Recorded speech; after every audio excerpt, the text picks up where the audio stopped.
Hello and welcome to Boomerang, West Lothian's weekly talking newspaper. This is being recorded on Saturday the 9th of May.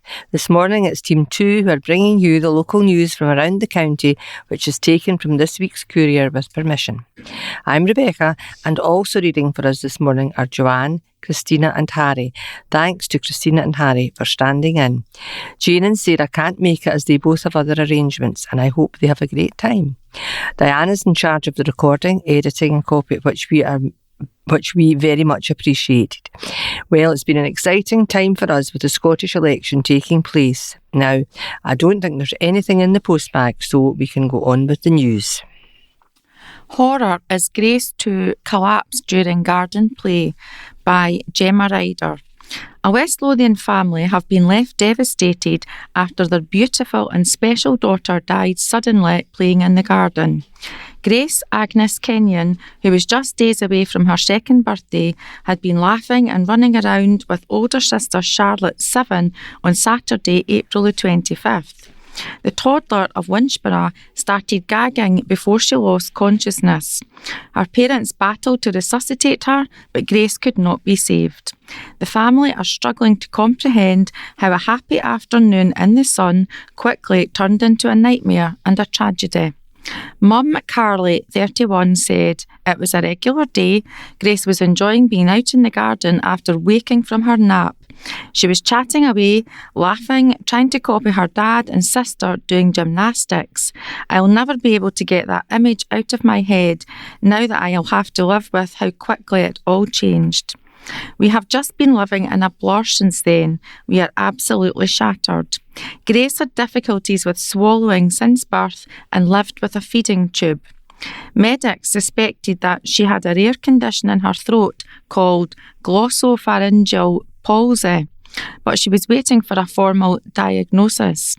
When the top began to gag, the family initially thought there may have been something that they had seen before, a brief reflex which they expected to pass.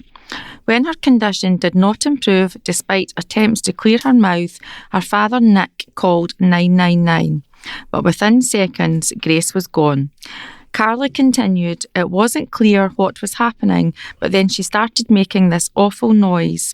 I was hitting her back as she sat on my knee, and then she began struggling to breathe. We began doing CPR immediately, but I could see that she was already gone. Myself and Nick tried to help her for 10 minutes before paramedics arrived." Poor Charlotte watched this all unfold in front of her. It was just horrific. There are no words to explain watching your child pass away in front of your eyes. The cause of Grace's death has not been determined, and a post-mortem examination is scheduled for May the 16th. Her family say that they have been told there was no visible obstruction in her airway, and they have been informed that the examination may not provide them with a conclusive answer. Paying tribute to her special girl, Carla added, "Grace was happy and determined, and she never let anything hold her back. She was a very special little girl. She lit up every room which she walked into, and she made everyone melt with her infectious smile. It seems so cruel that life was ripped away from her so suddenly. She was only here for such a short time, but she made such an impact." A King's Award win for West Lothian Company. Claris Networks, one of 185 UK businesses recognised in 2026. An article by Ross Thompson. A West Lothian company has been honoured with a King's Award for Enterprise in the International Trade category, placing the company among just 185 UK organisations recognised in 2026. The award celebrates the Bathgate-based Claris Network's international expansion and the growing global demand for its managed connectivity services, which help organisations maintain reliable communications across remote, mobile and operationally challenging environments environments. Founded in 2014, Claris Networks has grown into a global provider of satellite, wireless and enterprise network solutions.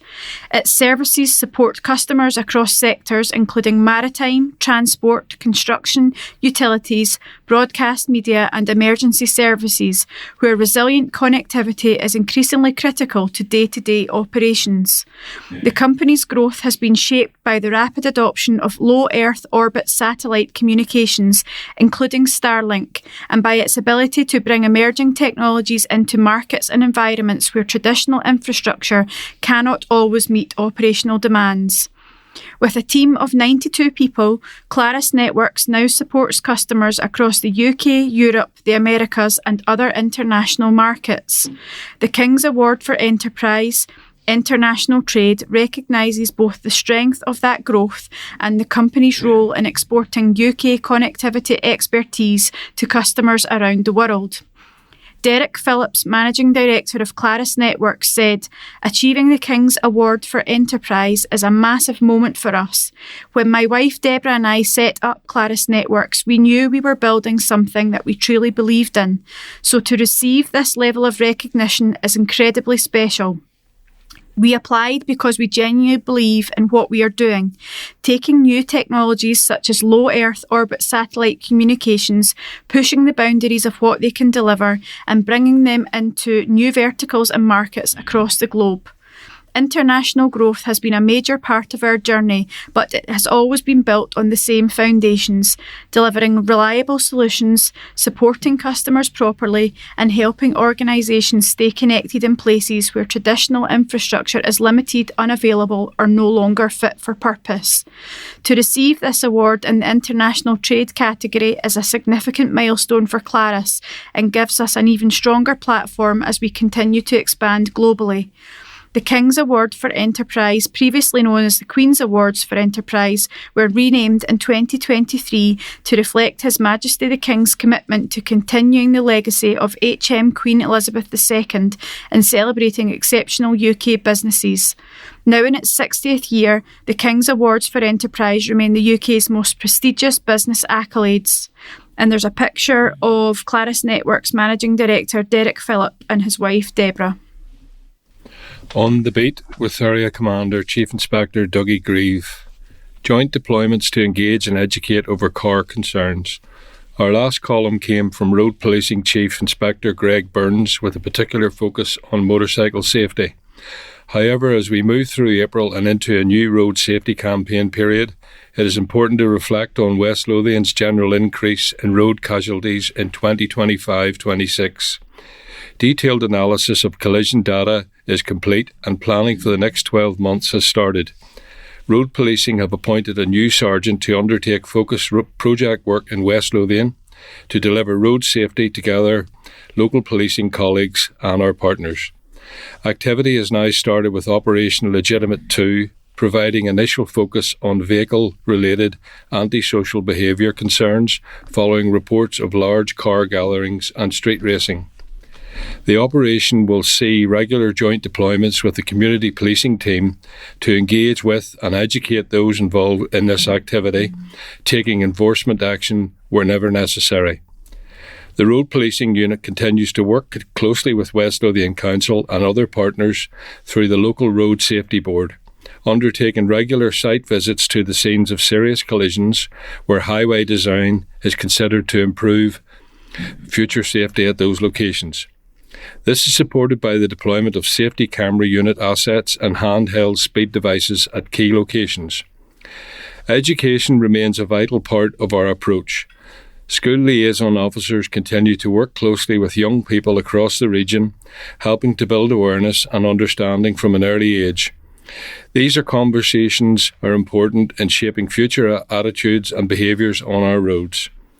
Disrupting crime groups and individuals working in isolation from using the roads for criminal activity continues to be a priority. Several good examples of this work were seen recently when local policing officers, supported by road policing colleagues, arrested 2 suspects fleeing following theft of copper wire. They have since been linked to a national series of similar thefts totalling over £500,000. After notification, a stolen vehicle was in the Livingston industrial area. Officers utilised signal tracking capability, narrowed down the location, obtained a search warrant and recovered the stolen vehicle valued at £30,000.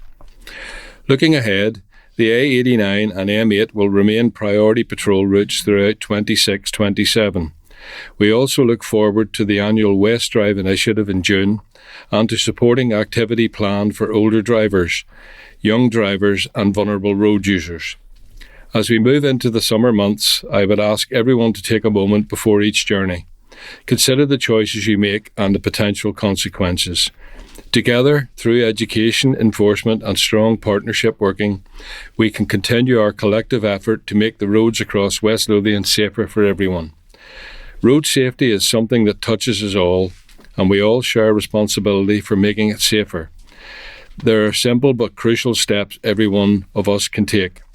Please drive at a speed that is appropriate for the road and conditions, particularly in pedestrianised areas or rural routes where hazards can be less predictable. Stay focused and avoid distractions such as mobile phones. Always wear a seatbelt and never drive under the influence of alcohol or drugs. For motorcyclists and cyclists, visibility, protective equipment and awareness of other road users are key to staying safe. Proposals to build new office space put on hold, an article by Stuart Somerville. Plans to build a new office space and extend a nursery in Livingston have been put on hold. Confusion over reports submitted to the council and to the developer prompted an agreement with Councillor Tom Conn, who asked for a month's delay to sort out a dispute over paperwork. Councillor Conn told the committee, "I would like to see something in black and white." The SNP's Willie Boyle reminded councillors of a recent debate over nursery provision in town and suggested the Development Management Committee made the decision at this month's meeting, claiming that the issue needing addressed was whether the planned development would be unsuitable for the site and would remain so whatever paperwork was filed. He failed to secure a seconder for his amendment. Planners has recommended a refusal of a plan by David Cowan to build a 396 square metre building of 2 retail office Class 1A and 1 nursery Class 10 units on land at Beveridge Square, Livingston. Planners said the scale, character and appearance of the proposed buildings would appear at odds, incongruent with the layout and design of the existing building and wider area. The development would result in overdevelopment of the site and have an overbearing impact in terms of the use of the adjacent nursery. A smaller development for a nursery extension only would be much more appropriate on this site. However, Mr. Cowan pointed out that similar buildings already exist directly opposite the site he owns. He rejected the argument that the new building would constitute a cramming effect. Jenny Fisher, who owns the existing nursery on the site, said the proposal would double the size of the nursery, opening up space to the dozens of parents she has had to turn away because the facility is at its capacity. Planning officers reiterated that they were happy to consider a standalone extension to the nursery. Confusion over reports by Scottish Water and whether the new building would generate a flood risk prompted a lengthy meeting. Councillor Conn said, "We're just blindly going in the dark with this one, being asked to make a decision without seeing reports. I want to see something in black and white. We need some clarity."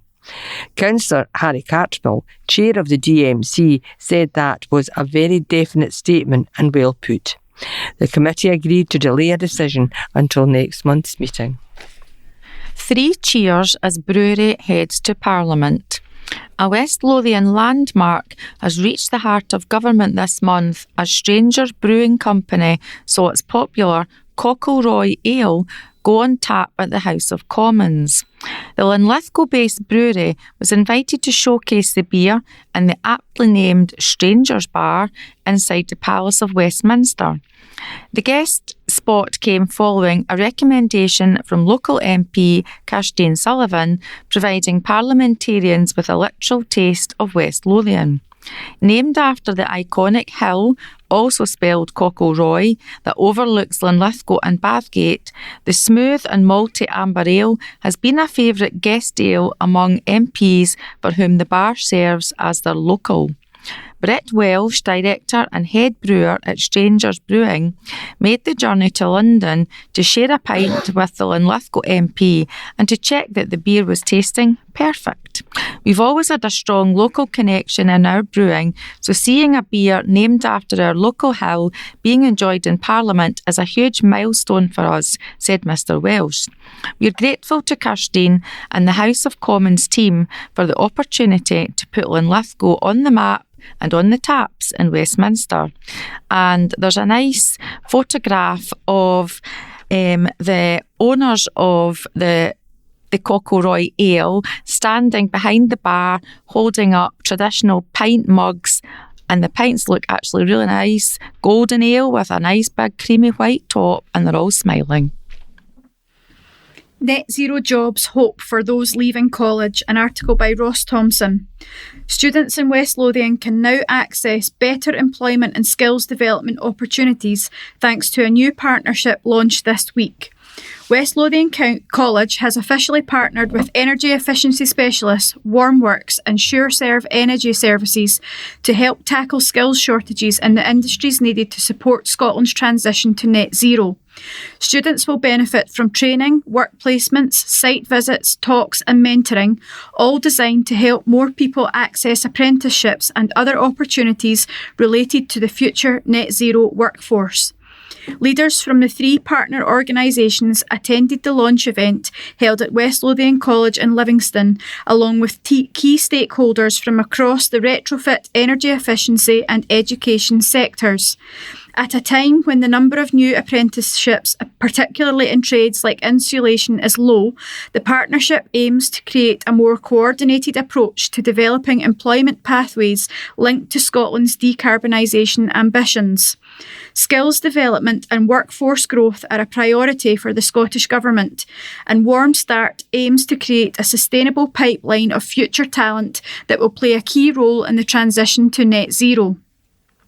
The partnership has been set up through Warm Start, an employability initiative delivered by Warmworks that helps people develop skills and find workplace opportunities in the energy efficiency and low carbon heat sector. Hazel Brady, Principal and Interim CEO at West Lothian College, said, "We are delighted to be working in partnership with Warmworks and SureServe Energy Services, demonstrating the power of education and industry working together to ensure people gain the skills, confidence and experience needed for the jobs that will shape a net zero future. This partnership brings our vision to life, combining student-focused education, strong employer collaboration and real impact for our region.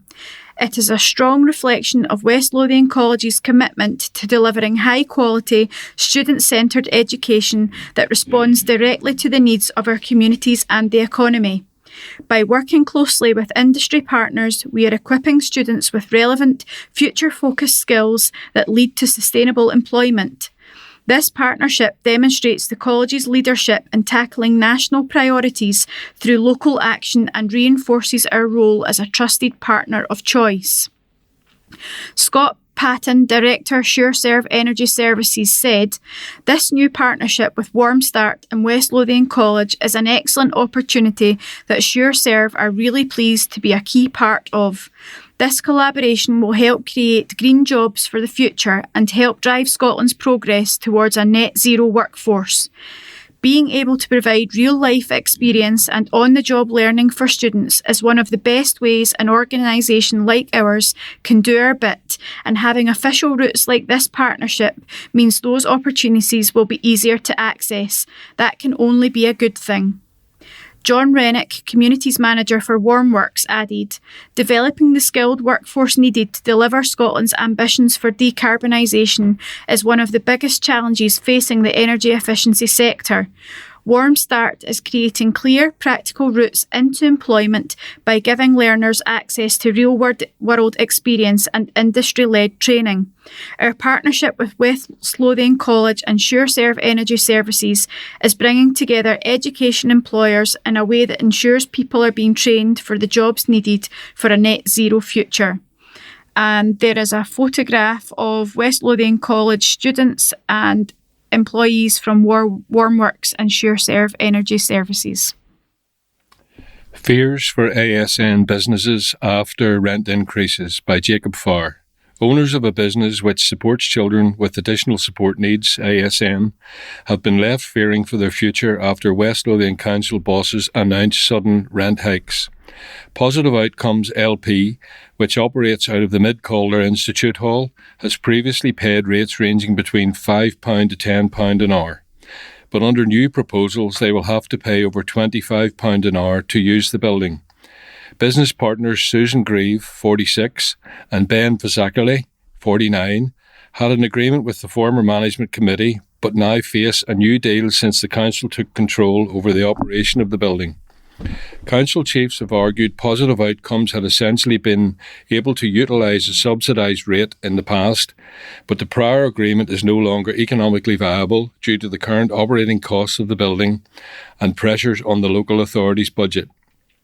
Susan said their decision could essentially end a vital lifeline for families across West Lothian and beyond. Positive Outcome provides after-school clubs, holiday clubs and respite opportunities for families close to breaking point with ASN children. They fear the massive rent hike could jeopardise parents' ability to work and place greater strain on the local authority down the line. She said, "At the moment, we pay between £5 to £10 an hour to rent our space in the hall. But at the beginning of April, we were told this would go up to £25 an hour, which is not sustainable. We started the business 18 months ago. As having worked in education ourselves, we were acutely aware of the lack of support on offer for children with ASN. What we provide is very unique. We offer a vital lifeline to around 25 children and their families from across West Lothian and even one family in East Lothian. At Positive Outcomes LP, we run after-school clubs, holiday clubs and respite care for ASN children, whose families are often at breaking point due to the lack of support out there. A lot of our kids went to mainstream settings, but they couldn't cope. We do not take more than 6 kids per session, which means we offer a quiet and calm environment. Some of these kids struggle to make friends, but with us, they create great friendships and build strong relationships. I think if you look at the bigger picture, it's not just about an after-school club, it's a lifeline for parents and grandparents that ensures that they can continue to work while knowing their child is being supported in the right environment. The impact of our closure will have a ripple effect. Parents need respite, and for the children who come to us to achieve positive outcomes and skills for later in life that they can't gain anywhere else. Our families thrive here. They can be who they should be. Ben and I went into this for the love of the job, but we also have to make a living. Paying more than rent than what we are receiving in fees is not practical. We feel the services we offer is wholly beneficial to the wider West Lothian community. With the summer break fast approaching, Susan fears running out of time to find a new venue that would allow the children with ASN to transition smoothly by having time to get used to a new setting. Council bosses claim their officers have been engaging with the business since Positive Outcomes submitted a let application. A council spokesman said, "Whilst there is an agreed charging framework, the rate applicable is determined by a number of factors including the timing of use, the space required, the nature of the activity and the status of the organisation. In terms of consistency, the framework is applied across all community centres operated by the Council from April the 1st, although the rate charged may vary depending on the factors outlined above, and fees are not at discretion of Council officers. These rates have been in the public domain for quite some time and were shared with management committees late last year. The rate applied is also determined by the nature of the organisation and booking. As a business, Positive Outcomes are charged commercial rates." They added, In the past, some building users may have been given free use of community centres or paid a nominal fee when centres were managed by management committees who were responsible for bookings. We understand those organisations may be disappointed with an increase in let fees. Previously, individual management committees received all the income generated via community centres and village hall lets, but the council paid for all the costs for staffing, heating and electricity, maintenance and general upkeep of the facilities. This is no longer a sustainable operating model given the funding crisis impacting councils in Scotland. And there's a photograph of a disappointed Susan Grieve of Positive Outcomes LP in front of a wall of photographs. A familiar face takes over as head teacher. Caroline Bleach is the new permanent head teacher of Dean's Community High School in Livingston. Mrs. Bleach is a very familiar face to many in the Dean's School community, having been the acting head teacher since September 2025 and was deputy head teacher for 8 years prior. The former PE teacher joined Dean's from DL High School in Motherwell, where she also served as a principal teacher of pupil support and acting deputy head teacher.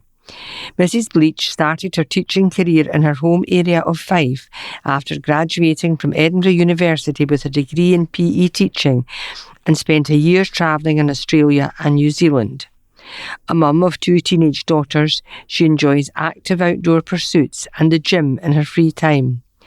Mrs. Bleach said, "I am very happy to accept the role of head teacher at Dean's Community High School in Livingston on a permanent basis, and I would like to thank everyone who has supported me since I moved into the acting head teacher post in September last year. I have thoroughly enjoyed my time at Dean's to date and look forward to continuing working with colleagues and the wider school community to deliver even better learning outcomes for our young people." And we've now got an intimation. And we have the deaths. Bowman Julie Elizabeth, born in Leeds, Yorkshire, 30th of September 1956, deceased 25th of April 2026. Julie was a long-time resident of Livingston, having moved there with her mother from South Africa in 2000. She last worked for some years at the Rannoch Community Education Centre in Edinburgh, where she was loved and respected by many. She was predeceased by her parents Geoffrey and Janet Bladen and her twin brother John Bladen. She leaves behind her sister Catherine and brother-in-law Quentin from the USA, along with numerous nieces, nephews and their families. She will be sorely missed by all who knew her. Rest in peace, our dear Julie. And now we return to the news. Bank holiday plans thrown out by council by Stuart Somerville. There will be no public holiday in West Lothian for Scotland's return to the World Cup on June the 15th, West Lothian Council's executive has decided. A bank holiday was declared in the wake of Scotland qualifying for its first World Cup since 1998. Announced by John Swinney, the then First Minister, and given royal assent in the first week of February, West Lothian agreed to join the majority of 32 local authorities in not declaring a bank holiday for the Monday after the opening game against Haiti when it kicks off at 2 a.m. in Boston. Linlithgow's Lib Dem councillor Sally Patel slated the holiday as a political stunt by the SNP in the run-up to the Scottish parliamentary elections. She said SNP candidates had made an issue of the holiday, a bribe at every hustings and event she had attended. Councillor Patel pointed out that we didn't get a public holiday when Andy Murray won Wimbledon or when Chris Hoy won the Olympics. Councillor Damien Doran Timpson, Conservative group leader, pointed out that the match could be recorded. He added that the SNP group leader, Councillor Janet Campbell, made a nonsense statement to say thousands of fans will be prohibited, he added. Councillor Campbell had said the decision denied thousands of football fans the chance to see the match, and she branded the decision classist. Leslie Henderson, Head of Corporate Services, told the meeting that only 5 of Scotland's local authorities had opted for the holiday. In her report to the executive, she pointed out that adopting June the 15th as a public holiday would contractually oblige the council to pay public holiday enhancement rates and close schools with associated increased costs for families. Following the Scottish Government's plans would incur extra costs when it is considered that an additional public holiday would place unnecessary strain on already limited public funding. Councillor Patel asked how much more the adoption would cost the council. Ms Henderson replied £30,000 to £40,000. The SNP group suggested that refusing the holiday would mean fans would miss the match. However, the game kicks off at 9 p.m. in the United States on Saturday, June the 13th, or 2 a.m. on Sunday, June the 14th in Scotland. Councillor Doran Timpson pointed out that the match could be recorded. It is a nonsense statement to say thousands of fans will be prohibited, he added. Answering a question, Ms Henderson agreed that council employees could ask for the 15th of June as a day's leave, which would be granted depending on the staff cover. Labour councillor Danny Logue suggested a public holiday would have been a better idea if the team had progressed through the competition to the knockout stages rather than the initial stages. Councillor Campbell told the meeting she wanted 3 abstentions, those of herself and 2 SNP colleagues, Councillors Pauline Stafford and Pauline Orr, recorded. Councillor Lawrence Fitzpatrick, the council leader chairing the meeting, said there had been no vote abstentions could not be recorded. The governance manager Leslie Montague said that dissent could not be noted under the standing orders. WASPI campaigners pressure candidates. WASPI campaigners in the Lothians wrote to all local candidates calling on them to back their calls for compensation ahead of this week's election. The Lothian WASPI group have written to candidates urging them to answer one simple question: whether they will stand with local women in their fight for fair compensation. The letter continues, "This decision has caused enormous anger and disappointment to the women in Lothian who have spent years campaigning for justice. With crucial elections approaching this May, voters in our communities will be looking closely at where their representatives stand on this issue." Campaigners are also urging council candidates across the country, alongside Welsh and Scottish parliamentary hopefuls, to back their fight and lobby local candidates. The calls come as lawyers representing WASPI wrote to government lawyers highlighting multiple legal errors earlier this month in relation to the Department for Work and Pensions compensation stance. The move could see campaigners return to the High Court for a second judicial review. New analysis has revealed up to 49,881,550,000 could be paid out to the 16,909 women born in the 1950s across the county if the Parliamentary Ombudsman's recommendations are delivered. In spring 2024, the government's ombudsman found the Department for Work and Pensions guilty of maladministration, ordering them to pay financial redress to more than 3.5 million affected women. Despite this, ministers have continued to reject calls for compensation, citing the complexities of delivering a financial redress scheme in an update to Parliament in January. The worst affected women were given just 12 months' notice of a 6-year increase to their retirement age. Angela Madden, chair of the Women Against State Pension Inequality, WASPI, campaign, said, "Women in the Lothians, like WASPI women everywhere, simply want to know that their elected representatives will fight for them." Neighbour wrecked women's disability car by Clara Blackhall. The moment a crazed neighbour smashed a mum's disability vehicle with a hammer was caught on camera.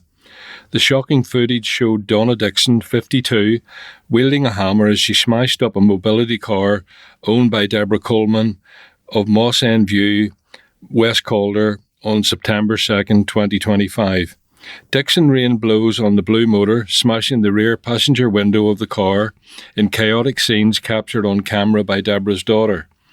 Another person can be seen approaching the vehicle before Dixon walks away. It was alleged around £3,000 worth of damage was caused to the mobility vehicle. At Livingston Sheriff's Court, Dixon, also of Moss End View in West Calder, pleaded guilty to a charge of wilfully or recklessly destroying or damaging the property belonging to another by smashing the rear passenger window with a hammer. She was fined £225 with a victim surcharge of £20, making the total fine £245. Speaking to Edinburgh Live after Dixon pleaded guilty, Deborah said, "She started to smash the car with a hammer and I was without it for around 3 weeks. Thank God my daughter was able to video what was happening. They gave me a courtesy car, but because it was a mobility car, I had to go through a private investigator and it was really stressful time. It was really frightening. There were kids running around as well. I gave up my car because I was in fear of her coming back with a hammer again. It was just too scary for me." The new footpath will be a big boost for villagers, an article by Stuart Somerville. This could be the bridge that the island village of Stonyburn has spent almost a decade campaigning for. Plans have been submitted seeking approval for the new path to connect the village to neighbouring Falthouse, providing a safe footpath and cycleway between the two. The new wooden bridge will span the A706 south of Burnhead Crossroads, utilising the footings of a railway bridge which once spanned the road. Sandy Edgar of Stonyburn and Bent's Future Vision Group told the local Democracy Reporting Service this week, "We're very optimistic that it is going to go forward." He added, "It's just a matter of time now." Planning permission is being sought for the Stonyburn side of the path after a redraw of plans last year. The new line of the path is slightly south of the original plan and has been moved to preserve more trees. The path will follow an old railway track bed for most of the route from Bents to the A706. The new wooden bridge will provide the safe crossing of the A706, a main road from Lanarkshire into West Lothian at Burnhead. Sandy told the LDRS that there are around 7 objections lodged to the new plans, but he added, "I think there's nothing in the objections that will put the council off. I think that, without a shadow of a doubt, that it is going to go ahead." Sandy also pointed to the growth of Stonyburn and Bents. New house building will eventually bring almost 400 homes, mostly at the western end of the village. Sandy said that could possibly mean 300 to 400 more cars in the village, with one road in and one road out. So it's just not about connectivity, it's about safety for people, for kids, for cycling and walking. Campaigners have long pointed out that the narrow winding B road running 3 west miles towards Falthouse remains a 60-mile-per-hour route without pavements. In the summer, dense shrubbery lines the verges on both sides of the road and visibility is poor. Work is about to start upgrading the existing path from the western side of the A706 into Falthouse. The funding from a previous Scottish Government package will be used for that work. New funding will have to be secured for the Stonyburn side. That initially caused some anxiety for the Vision Group, but discussions with the Council's Design Engineering Manager Graham Burton and sight of the bridge plans has reassured the campaigners. New national funding is available to promote active travel, something at the heart of the Vision Group's campaign to improve connections to Stonyburn and Bents. Geographically, at the heart of West Lothian, the communities are isolated by an infrequent bus service. Residents have to rely on car because the safe pavement ends at the village boundaries on all sides, hence the term Island Village they have used to spearhead their campaign for safer footpaths. The village has a couple of small shops, but services including GPs and pharmacists are now in Falthouse. A council report detailed the route involves a 3-metre wide shared cycle footpath from Bents to the A706 on the south side of Canop Crescent, with a new footbridge proposed to cross the A706. This will provide a safe crossing of the busy A706 for all non-motorised users. And there's a picture of what the new proposed bridge will look like. Looks quite fine. US and Israel war with Iran could impact council by Stuart Somerville. The war in Iran could impact West Lothian households and council services, councillors have been told. Surging food and fuel costs on the back of the 6 weeks since the United States and Israel attacked Iran will only add to the already dire picture of budget constraints facing the council. West Lothian has had to make budget cuts of more than $184 million in the last 19 years, councillors heard. A Horizon Scan report to the Corporate Policy and Resources PDSP this month made for grim reading. Senior Service Accountant Karen Stevenson told the committee, since the beginning of the US-Israeli war with Iran, there has already been a financial impact on people's finances in the UK. To what extent the impact is felt will depend on the duration of the conflict and how quickly supply lines and economies can recover. In terms of West Lothian Council, there are multiple areas where this conflict could financially impact on the council. Firstly, fuel prices have increased. According to analysts, every $10 increase in oil equates to an increase of approximately 7p a litre in pump prices. For the council, this will have a financial impact on the running cost of operational vehicles. Higher petrol and diesel prices can also carry through to higher prices for goods and services. Before the war began, there had been hope and expectation of a fall in interest rates. If interest rates remain the same or increase if the war is prolonged, this will have a knock-on effect on the council in terms of increasing the cost of borrowing. Ms Stevenson also told the committee, excluding ring-fence funding for the Scottish Government policy commitments, councils have experienced a real terms reduction in funding over the past decade. Despite having to make savings of $184.5 million to date since 2007-2008, and with continued budget gaps projected to 27-28, proactive financial planning has provided a strong position as possible in the current climate to address ongoing challenges in public sector funding. The extent and seriousness of the financial challenges facing councils in Scotland is unparalleled. Prospects for all budgets are worsening, particularly for budgets that are not protected or prioritised. The Council only has Scottish Government funding confirmed for 1 year, 2026-27. However, it is apparent that a range of factors highlighted in this report will continue to have implications.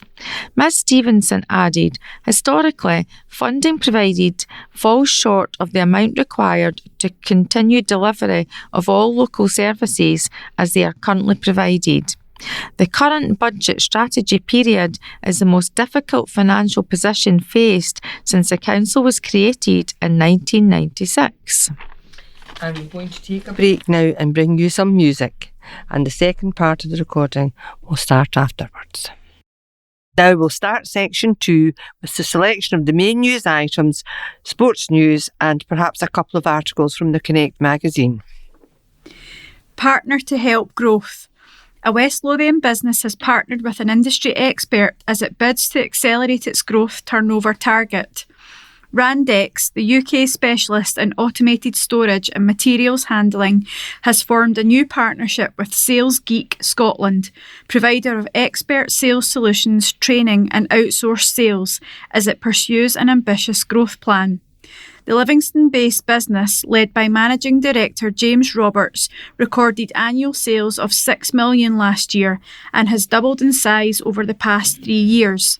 It is forecasting another strong result this year, with revenues expected to outstrip 2025.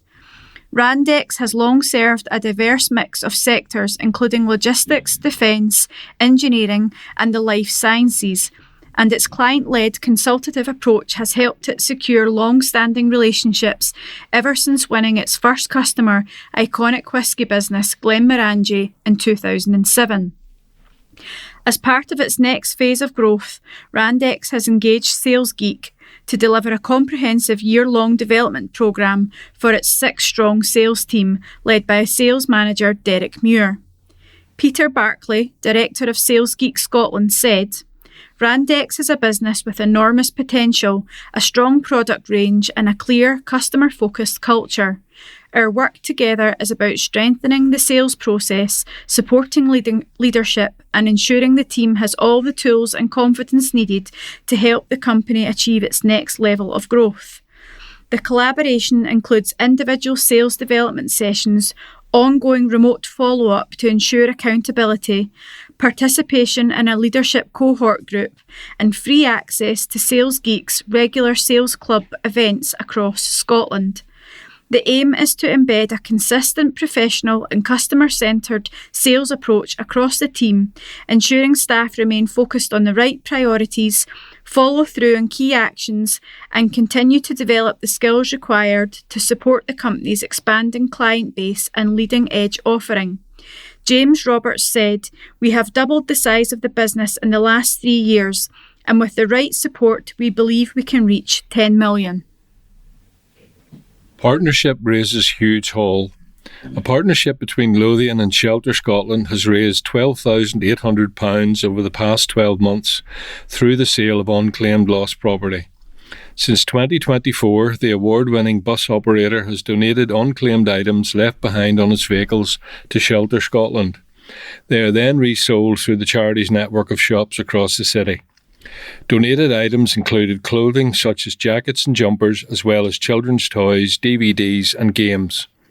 Over the past year, the initiative has achieved £12,800 raised from the sale of donated items, 3,149 items sold and 0.95 tonnes of waste diverted from landfill.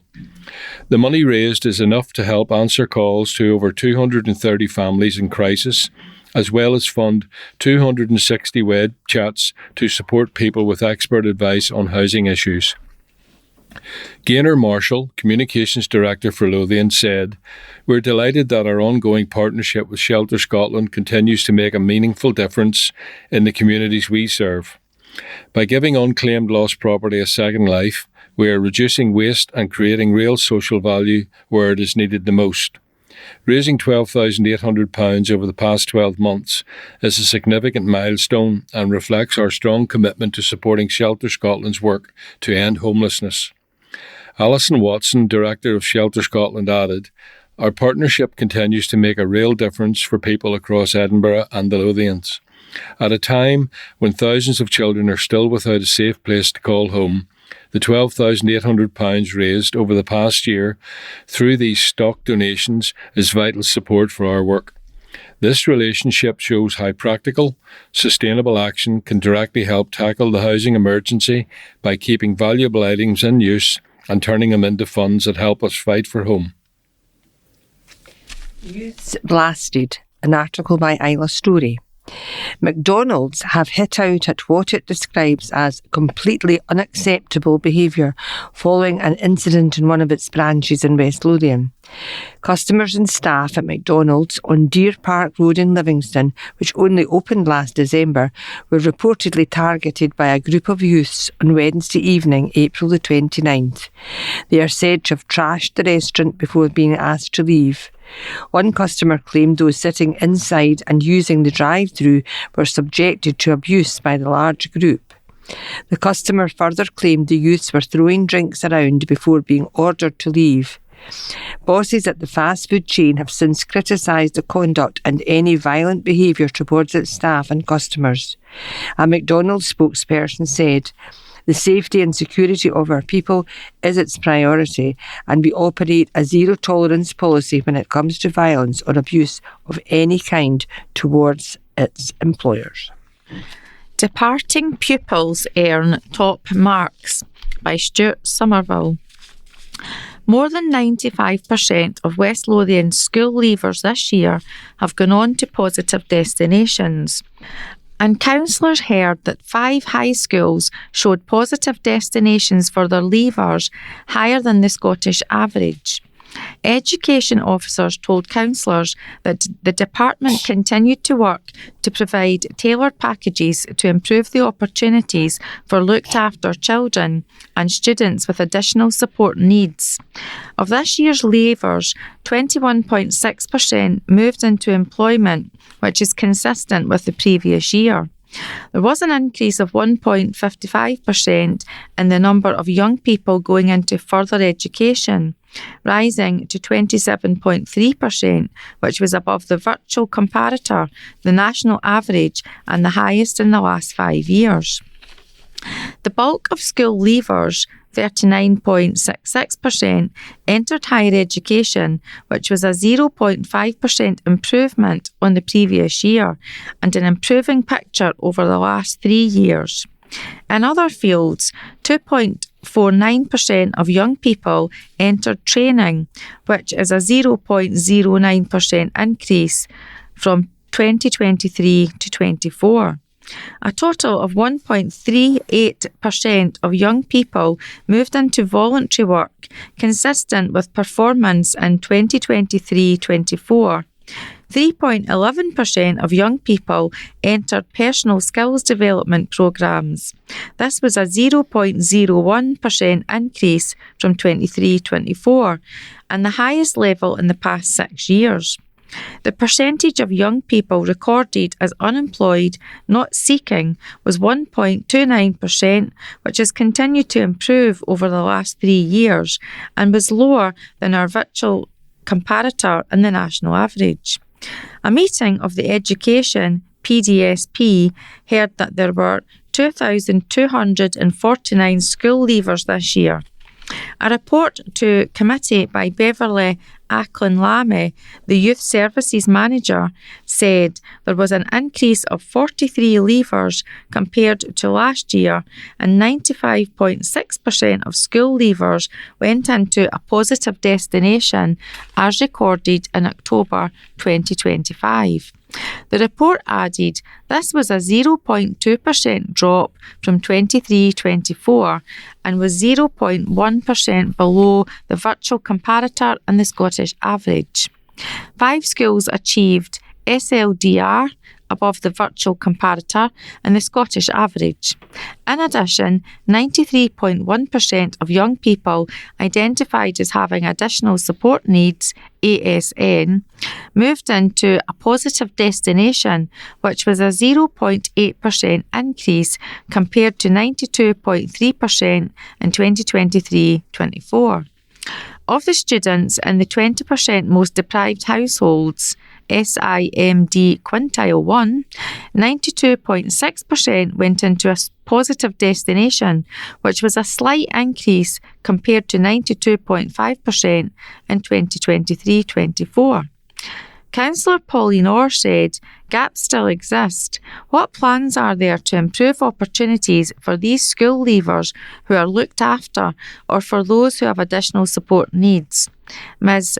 Ackland-Lamy said, we do have approaches across a range of partners to understand what needs are and remove barriers and find appropriate interventions to support these leavers. The report outlined that 80% of young people looked after by the local authority moved into a positive destination compared with 89.2% in 2023-24. But this decrease was primarily the result of the much smaller cohort among this year's leavers. In 2024-25, there were 20 looked after school leavers, of whom 4 moved into a negative destination.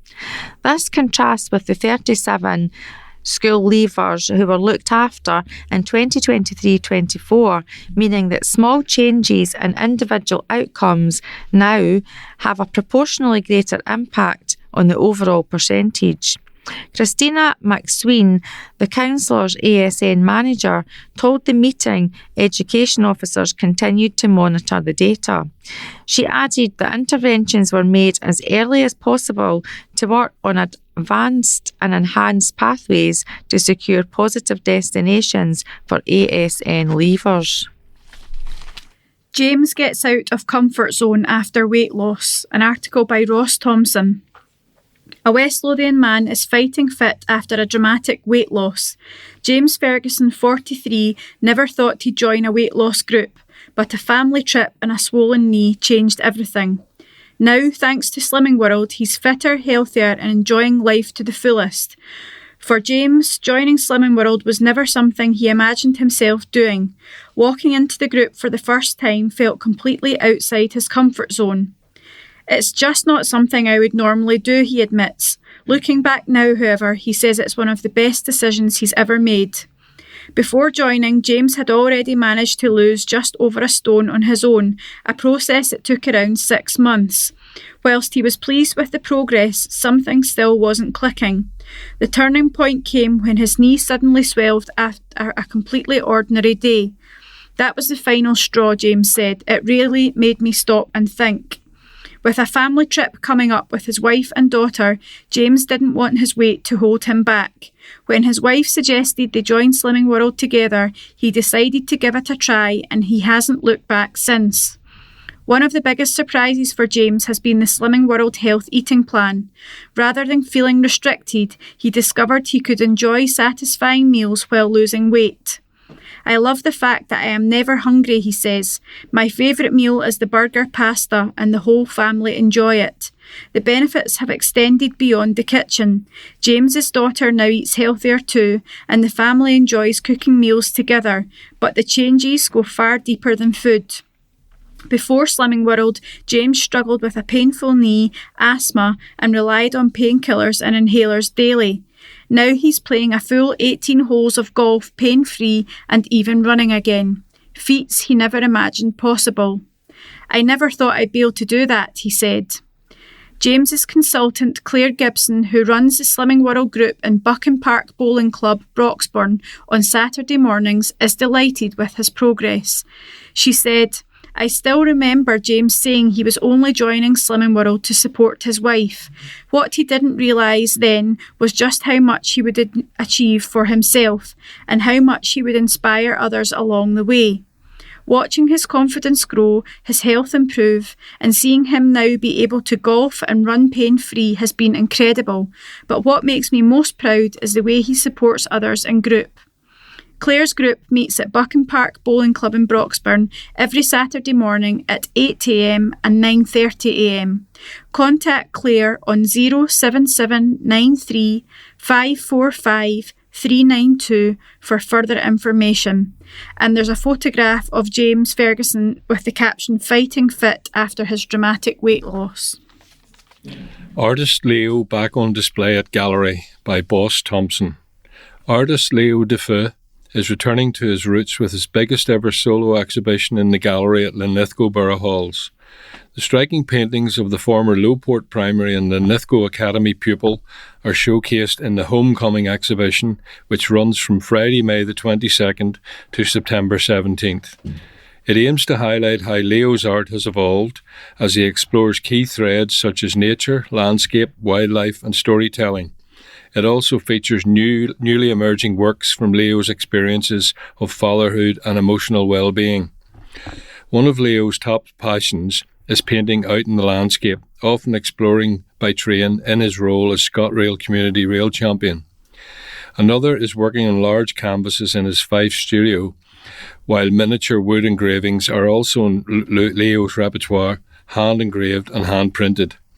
The exhibition also marks the 15th anniversary of the opening of the gallery in April 2011, following a major refurbishment of Linlithgow Borough Halls. Over 50 contemporary art exhibitions, artist talks and workshops have been hosted at the gallery over the years, including solo shows, national partnerships and group exhibitions. You can join Leo for an informal, friendly chat about his works at the gallery on Wednesday, June the 17th from 6:30pm to 7:30pm. The free gallery talk about Leo's life as an artist so far will cover how art was there from the start, his extremely creative upbringing in Linlithgow, and experiences attending both Lowport Primary and Linlithgow Academy. Hear about Leo's training at Edinburgh College of Art, then the past 20 years of life as a professional artist, including the highs and lows, parenthood, as well as breakdown and recovery. Leo said, "It's about my coming home to myself, to my art. It's about how my art has evolved and expanded through it all. Come and see for yourself what my biggest ever solo show, Homecoming, is all about. Places are free, but space is limited. To request tickets, please email your name, contact email and phone number, as well as the number of guests to boroughhall@westlothian.co.uk or call 01506 282 720. And there's a photograph of one of Leo's paintings featuring a badger among some trees. Sweet Nyla is so friendly, and this article is from the Dogs Trust Pet for the week and by a staff reporter. Nyla is a sweet and affectionate 10-year-old girl who simply loves being around her people. Always ready for a snuggle, she'll happily nuzzle into you for extra fuss and attention. It's her favourite thing in the world. Although Nyla came into her care with no known history, she has quickly shown herself to be a loving, friendly companion who thrives on human company. She's looking for a home where someone is around for most of the day, with a gradual approach to building up her confidence when being left alone. Nyla enjoys getting out and about on her walks and is a pleasure on the lead. She's also happy to hop into the car for adventures further afield. That said, she can sometimes be a little unsure about having her lead or harness put on, so she'll need patient and understanding adopters who are willing to continue working with her and building her confidence. A secure garden of her own would be ideal for Nyla, which is perfect for those days when she'd prefer not to wear her lead but still wants to enjoy some fresh air and playtime. While Nyla is polite and happy to greet other dogs out on walks, she would prefer to be the only pet in the home so she can soak up all the love and attention for herself. And to find out more about all the pooches patiently waiting to be adopted at Dogs Trust West Lothian, visit www.dogstrust.org.uk West Calder. And there's a really nice photograph of Nyla, and she looks a bit like a terrier. She's black and tan with a white muzzle. It's lovely. Music stars support for Tartan Trekker superfan by Sally Hind. Lewis Capaldi stunned a Tartan Army superfan who's trekking across the United States with an unforgettable shout-out. Mental health campaigner Craig Ferguson from Paisley is in the thick of a gruelling 3,000-mile walk across the country in a bid to raise money for charity. It is the equivalent of a marathon a day for 104 days in a kilt from Los Angeles to Boston. The 22-year-old who passed the halfway mark on his epic journey last week stopped off in Colorado to see his musical hero Lewis perform at the Red Rocks Amphitheatre on Tuesday night and was blown away to get the support of the man himself in front of the crowds. In a clip shared on his Instagram page, Craig can be seen cheering excitedly in the audience as he gets his nod from Lewis before meeting the star backstage. The West Lothian star said, "I just want to give a shout out to Craig Ferguson, who is a Scottish lad who's walking from LA to Boston in honour of mental health. He's here this evening and it's an amazing thing he's doing, so thanks very much." Lewis then quipped, "This next song is a song about mental health and it's a very, very happy song, The Day That I Die." Craig and Lewis both shared pictures of them meeting at the show, with Craig calling the night unforgettable. He said, "No one will ever know how special this night was for me. I've been a huge fan of Lewis for the best part of a decade now, and for not only to get the chance to meet him, but to have him shout out about our challenge multiple times throughout his show at the Red Rocks is really something I'll never forget.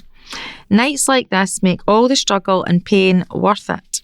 Craig departed from Glasgow Airport, where he was piped into the terminal in February to embark on the epic challenge.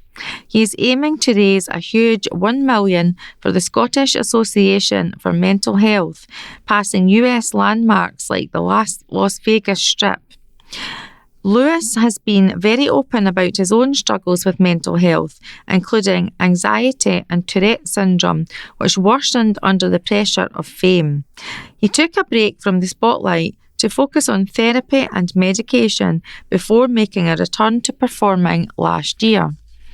Craig has already pushed through some of America's most brutal terrain, from the searing heat and isolation of Death Valley to long punishing stretches across the western states. He is aiming to reach Boston in time for Scotland's World Cup opener against Haiti on June the 14th, and has been joined by his best friend Matt Allen, who's driving the support vehicle and assisting him with the scale of the challenge. Craig is no stranger to ambitious endurance challenges and previously walked from Glasgow to Munich, raising more than £80,000 for men's mental health ahead of the Euro 24 in Germany. Speaking ahead of his challenge, he said, "Mental health affects every family in Scotland, including my own. If walking 3,000 miles in a kilt gets people talking, donating and seeking support, then every single step will be worth it. I want to arrive in Boston not just having crossed America, but having made a real difference back home." Craig has so far raised more than £127,000, and there are a couple of lovely pictures, one of Craig and Lewis where they were meeting after the concert. Both are hugging each other with a thumbs up, and there's another picture of Craig in his kilt, and I think this is him at the halfway point. He's wearing his kilt, he's got a lovely big cowboy hat on, and he's holding a Scottish saltire up for everybody to see. So well done, Craig. Celebrate alongside church members. An invitation is extended to the community of Uphall and District to help celebrate the 100th birthday of the Uphall South Church building. The building will be open on Thursday, May 28th from 10 a.m. to 2 p.m. and Saturday, May 30th from 10 a.m. to 2 p.m. An exhibition will tell the history of Uphall South and include photographs of events down through the years. Perhaps you were baptised and or married in Uphall South or have other memories. Artwork by the children of Uphall Primary School and the adults of the Smile Centre will also be on show. A Thanksgiving service followed by a lunch will be held on Sunday, May 31st at 11 a.m. Club of the Week. This week's Club of the Week is Livy Lizards. We spoke to Liz Simmons to find more about the club and its members. We also found out more about the sport. Tell us some background information on your club. The team was founded in 2023 by members of Newtown Roller Derby. Our junior roller derby team is part of a growing community-focused club dedicated to teaching young skaters the sport of roller derby in a safe, supportive and inclusive environment. We welcome skaters of all abilities, from complete beginners to those with a bit more experience. Alongside skating skills, we focus on teamwork, confidence and resilience, helping young people develop both on and off the track. On what days do your club or group meet, and where and how much does it cost? We train on Thursday nights, 6:15 p.m. to 7:45 p.m. at Inveralmond Community High School in Livingston. Sessions are structured to include warm-ups, skills training and games play practice. Costs are £25 per month, and we aim to keep the fees as accessible as possible. We also offer taster sessions for new skaters. What's the most satisfying part of the club group? The most rewarding part is seeing young skaters grow in confidence and ability. Watching someone go from their first wobbly steps on skates to playing a full game is incredibly fulfilling. It's also amazing to see the friendships that form and the strong sense of community within the team. Are there any difficulties or challenges facing the club? Like many grassroots sports clubs, we face challenges around funding, venue availability and recruiting volunteers. Roller derby also requires specialist equipment, which can be a barrier for new starters, so we're always looking for ways to make the sport more accessible to young people. We're looking to recruit new skaters to join and learn how to skate and to eventually play roller derby. What's next for the club or group? And do you have any upcoming events? We're currently working towards improving our current skaters and to recruit new young people willing to learn. We're also planning to attend upcoming events and continue growing our membership. Long term, we would love to expand our programme and create more opportunities for young skaters to compete and develop. If anyone wishes to join your club group, how do they do it? New skaters are always welcome to join. We're looking for as much exposure as we can, as it's not a common sport. The best way to get involved is to contact us via Livy Lizards Facebook page. Alternatively, you can email livylizards.juniorrollersderby@gmail.com, where we can provide details about upcoming sessions and what to bring. No prior experience is needed. You just need some enthusiasm and a willingness to learn. We recommend bringing comfortable sportswear, and we can advise on or help with equipment recommendations. Even a basic bike helmet, pads, and any kind of skates, and we can get you started. Please get in touch if you have any questions. And there's a couple of photographs, one showing young members of the club with a Santa Claus, and another one is the Livy Lizards Junior Roller Derby, with one of the members lying on the ground, exhausted, and the others standing behind laughing. Walking Football Day. Walking On for Epic Charity Challenge. An article by Ross Thompson. West Lothian Walking Football held a 12-hour charity walking football day at Excite Badgate last Sunday in aid of Prostate Scotland. Over 80 players took part from 10 teams, with the first game starting at 8 a.m. and the last finishing at 8 p.m, raising close to £3,000. Teams were made up of the local groups as well as Wraith Rovers, Dunfermline Athletic, Shotts Bonaccord and Stenhousemuir. Local MP Kirsteen Sullivan has been a long-time campaigner for improved prostate screening and awareness called in to support the players and the organisers. Kirsteen came back to watch the last few games, the last of which included her husband, who had volunteered to make his walking football debut. The event organiser, John Innes, was keen to thank all of those who helped, played and supported the cause. Excite provided the pitches free of charge. Badgate Thistle Community Football Club supplied water, snacks and match balls, and Pumferston Auto Centre valuable sponsorship. Jim Barry, who leads the WLWF group, spoke at the end, encouraging the aims of walking football: fitness, friendship and fun. There are walking football games organised at Badgate, Whitburn, East Calder and Muirston, and all are welcome to give it a go.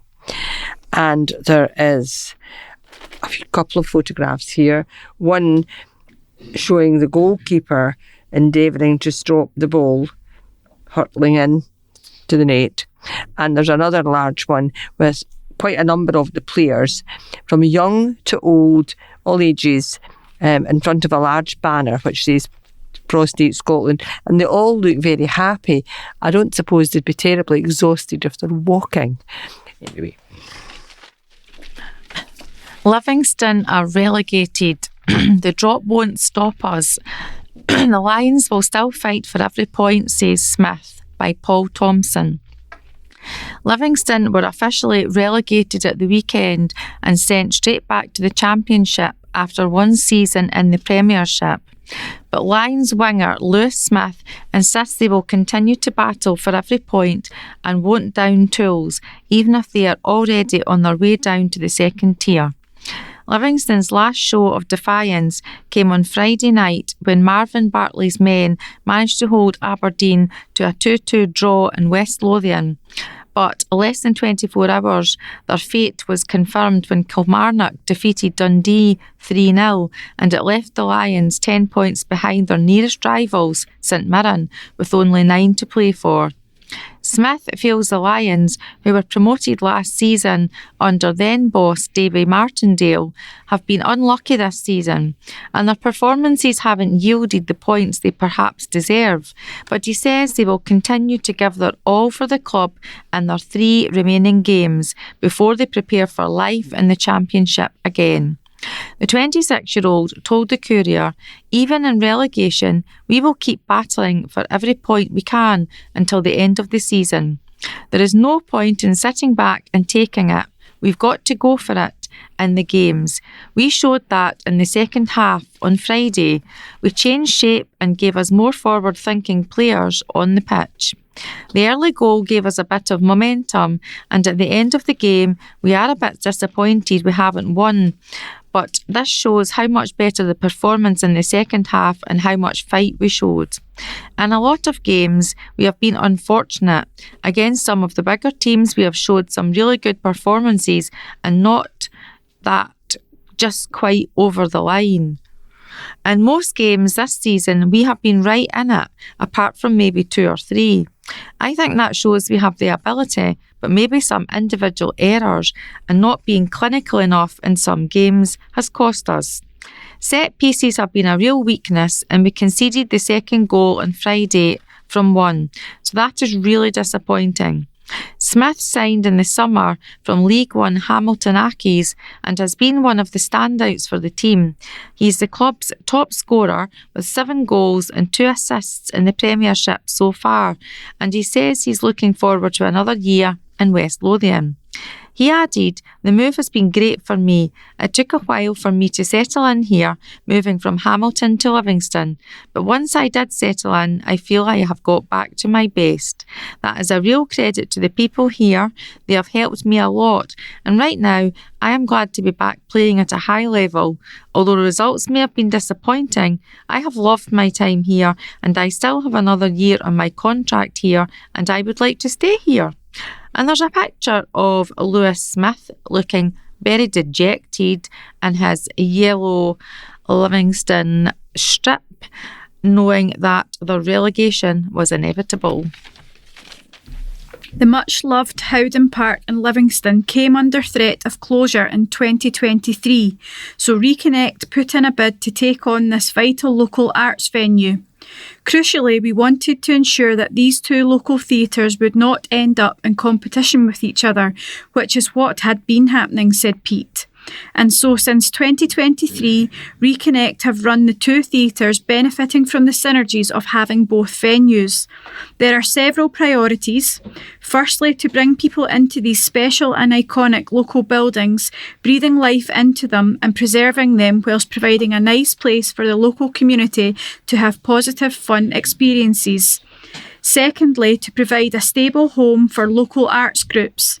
Thirdly, to run a production company where local talent has an outlet, creating new material as well as bringing a fresh perspective to established theatre repertoire. Reconnect's in-house theatre company currently consists of a creative team of 4, with 3 young writers producing original plays. If you had told a teenage Pete that he would be creating art, he would not have believed you for a minute. But, he explains, I remember a trip to an exhibition which included a sculpture involving melting ice. That piece had a profound effect on me and has endured in my memory, but I hadn't classed it as art at the time. This experience is something he has drawn on to steer the direction of Reconnect Theatres. I want to create places where you come for entertainment and have a good experience. It needs to be accessible to everyone. Theatre that doesn't speak down to you or make you feel stupid, but instead shows you your life in a way that changes your perspective of it. While the 2 venues making a natural and logical operational pairing buzzing with activity, Pete makes it look easy. But it hasn't been an easy journey. He had to bid against stiff competition for each venue and in fact didn't even win the bid for the Regal to start with. It's an extraordinary combination of management skills, vision and determination required to bring each venue back from the brink and to make them fly. It needed to be done, so it did, Pete says simply. A core team of staff is supported by freelancers as well as volunteers for front of house and other vital roles. Reconnect Theatres doesn't receive any regular public funding. They apply for ad hoc grants for various projects such as their youth theatre initiatives, but all other costs have to be covered by trading activities. A proportion comes from venue hire by other theatre companies who bring a huge range of entertainment, from the bar and restaurant and from ticket sales for their own productions. There is a varied programme of events at each theatre with something for everyone. Visit www.reconnecttheatres.com, browse the what's on and book yourself in for a little magic this month. There is a bar at both venues and a restaurant at Howden Park for pre-show meals. The cafe at Howden Park is open Monday to Saturday 10 a.m. to 4 p.m. and for Sunday roast lunches. Pop in for tea, coffee, cakes or lunch and light bites and get delicious food which helps support Reconnect and their vision to keep these fun places alive for us all. This article was written by Helen Jane Gisborne after meeting with Pete Snedden, Creative Director at Reconnect Howden Park. Helen Jane is the editor of Connect magazines. Reconnect SCO is a charity registered in Scotland, number SC 048076. And there's a number of different photographs of both inside Reconnect Howden Park and outside the Art Deco Regal Theatre in Bathgate, as well as photographs of stage productions showing the varied programme of events and the restaurant at Reconnect Howden Park. Reconnect Theatres, Heritage, Art and Recognition. Operating 2 landmark West Lothian venues, a busy programme of performing arts events and an ecosystem of local cultural life, Reconnect Theatres is keeping the magic of theatre alive in West Lothian. I went behind the scenes to find out how they do it and what we as the local community can do to support them. The vision has always been about promoting access to our cultural assets and historic landmarks in a living, vibrant way, says Pete Snedden, founder and artistic director of Reconnect Theatres. The organisation operates both the listed Art Deco Regal Theatre in Bathgate and Howden Park in Livingston. Sitting on the colourful sofas in the atrium at the Howden, the first thing I did was bring in the colourful furniture in the Howden because I wanted the place to feel fun and exciting to be in. Pete explains how the 2 iconic venues have come together. The journey started at the Regal in 2017. Bathgate resident Pete has always worked in performing arts as a technician doing lighting, sound, special effects, plus a stint with a death metal band.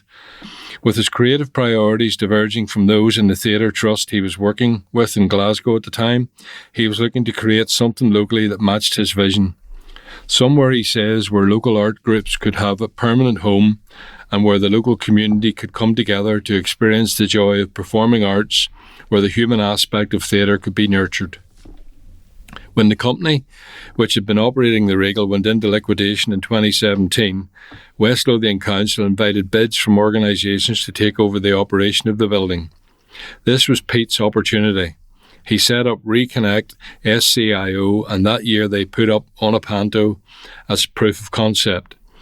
We had to overcome the fact that the theatre's reputation had suffered some damage previously, he says, and it was a bit of a long road to bring it back. The dedicated team includes Pete's brother, Robert Snedden, friend Lorna McCormick and Craig Forrest, who had been a volunteer at the Regal up until it closed. They pushed along for 2 years, then COVID hit. COVID was an opportunity for us to pause and look at the long-term strategy. That's when we concluded we need another venue so that we could get economies of scale to achieve our vision. And there's a photograph of Howden Park from outside in the garden. Foot golf. Ewan eyes the World Cup glory this summer in foot golf. Now, you may be like me and never have heard of this. This is an article by Paul Thompson. World Cup fever will grip this nation this summer, with Scotland heading to North America to take part in the greatest show on earth. The United States, Canada and Mexico are all hosting the football extravaganza that will see Scotland end a 28-year exile from the tournament as the world's best players battle it out for the trophy. But for one Armadale man, the only World Cup in North America that really matters is foot golf.